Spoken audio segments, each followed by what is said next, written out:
Оқулықтары жинақталған, мына оқулықтардың барлығы түпнұсқа бұл абай барып тұрған, абай атамыздың оқыған медреседен алынған оқулықтар. Соның ішінде мынау Ихтари Кабири жалпы жинақ. Бұл арабша, түркше, шығыс мәдениеті, соның ішінде қазақ тіліндегі басылымдар жинақталған. Бұл кітаптардың да сандық форматын барлығына экран ішінде жинақталған. Кез келген мысалы шығыс мәдениетіне қатысты кітапты ашамыз. Мына Османлы әдебиеті, бұл түрік әдебиеті, мына кітап не мына жердегі кітап сөзінде. Яғни осы кітапты де ашып көруіңізге болады өздеріңіз. Абай Өскенбайұлы. Абай Өскенбайұлы өз заманында би, Аға Сұлтан болады, көрнекті қайраткер, абайдың әкесі. Ол кісі өз заманында мына Қарқаралы округын басқарған. Қарқаралы округы жалпы сол кезде қазақ даласы бірінші округтерге бөлінген. Сол округтердің ішінде Қарқаралыны абай. Алдарыңызда ғана кішкентай ғана бала абай, әжесі Зере екеуі Абай көкше деген ақынды тыңдады. Жалпы бала абай кішкентай кезінен бастап Зере әженің жанында жүріп, осындай белгілі ақындарды, әншілерді тыңдап жүрсе де, осындай әдемі көрініс, киіз үй ішкі көрінісінің барлығы осы композиция негізгі мына қабырғадағы картинаның өзіне жасалған. Ана картинаның авторы бала Щук, ол картина 1907 жылы салынады.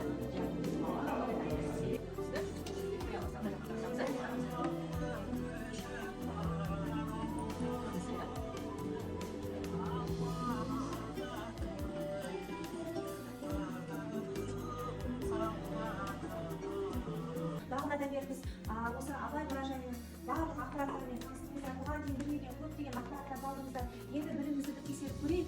Абай Құнанбайұлының өмір жолы және шығармашылығы бойынша қысқаша сұрақтарға жауап беруге жарай ма? Ал енді бастайық сізге. Сәйкестендіреміз. Бірінші сұрақ. Абайдың тобықты қане кет баса ғой. Дұрыс па екен? Тамаша екен? Жарайсың. Рахмет. Келді. Тамаша, әлгі, жарайсың. Кетті. Енді біздер қазақтың басақыны Абай Құнанбаев отандасқан бұрын соңғы заманда қазақ қаласында біз білетін аты болған жоқ деген сөздің авторы кім болды? Айтысың кетіп көріңіз. Жарайсың, тамаша. Келесі сұрақ. Абайдың қанша пайызы болғанын әрине барлығын білеміз. 3%. Тамаша, жарайсың. Ал келесі сұрақ. Тамаша, жарайсың. Құнанбай Абайды оқудан шығарып, ел билігісіне баулығанда неше жаста еді Абай? Қанша жаста еді? 13 жаста еді. Тамаша, жарайсың. Келесі сұрақ. Көріңіз.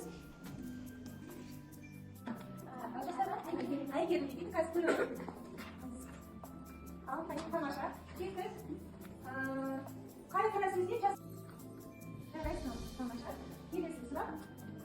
Абайдың қанша пайызы болғанын әрине барлығы. Тамаша, жарайсыз. Келесі. Әрине 1904 жылы жарайсыз. Келесі сұрақ бізде Зереге дейді. Одан шығарып, ел билігісіне баулығанда неше жаста еді Абай? Қанша жаста еді? 13 жаста еді. Тамаша, жарайсыз.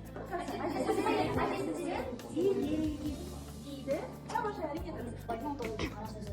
Адам аталған туғанда есті болмайды. Естіп, көріп, татап ескерсе, дүниедегі жақсы жаманды ақ пен қараны ажырата алса, адам болды деп есептеуге болады. Ал адамды естілердің тілін тыңдап, әрбір сөзін естісе, онда олар да естіліп болады. Ал олар әрқашанда сол естілердің айтқан тілін алмай, олардың әр сөзіне мән бермей, олардың сөздеріне артынан жүгірмесе, онда олар адам ессіз деп есептеуге болады. Ондай танымағайтын адамдарға айтқанша өзінің тани отырып, ешқанда баққан жақсы деп бір хаттың айтты. Осындай сөз болады. Тамаша ғой. Тек ойлаймын, мен айта қойшы.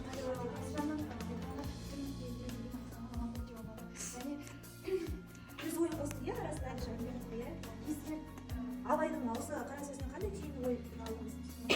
Естілер айтқан жаман жақсысы қажетті, оны өзіне есіне алып, қосылып, бәрі лайық жасайтын деп қажетті, тек жоқ ойлап, тек қылып, жоғып, жүріп жүрсе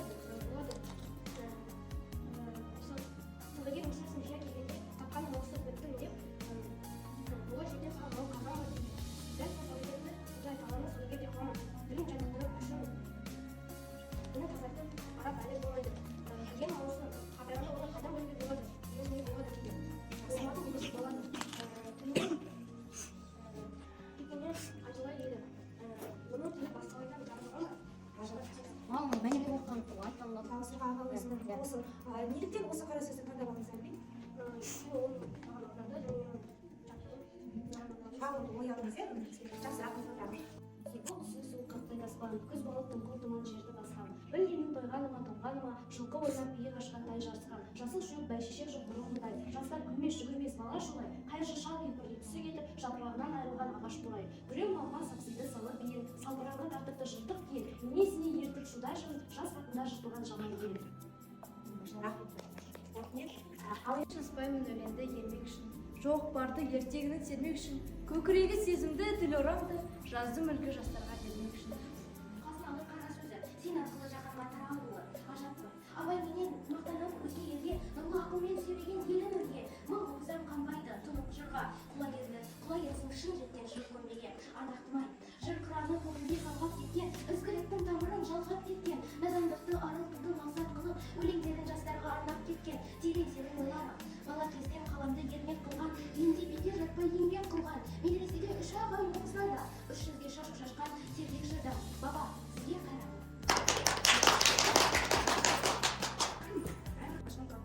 Абай деген шуақ шашқан ағайын.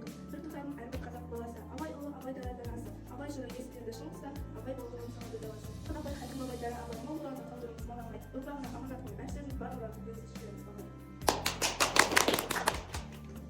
Қанысы жалтырған, абай аты бір өзінде бар, арман. Қазақ десе абай әзілде әрине, абайды оқып арасында қалған. Абайды оқып болмаса шыққан не, абай әні шыққан тіпті сағынбай, анақпады абайларды жасайды, мәңгіп елінде жүре берші алынды.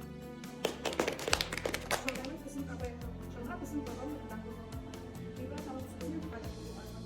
Адам болу артынан бес дұшпан. Абайлың бес асыз білсеңіз, болмас басқан қабайдан. Зердесін ашып сақ жүрсін.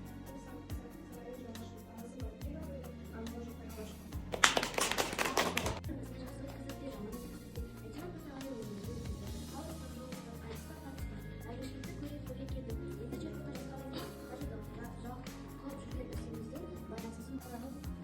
Ақағалға қара сияны алып елден көп.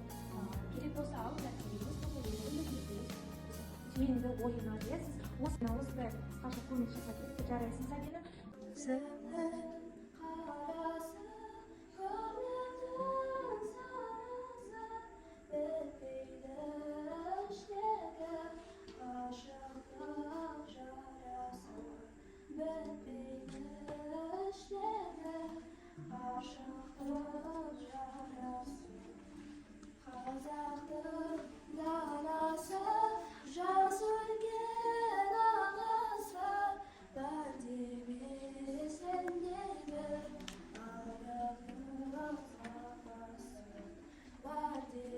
Қосылайық бірге сендей бір адамның баласы.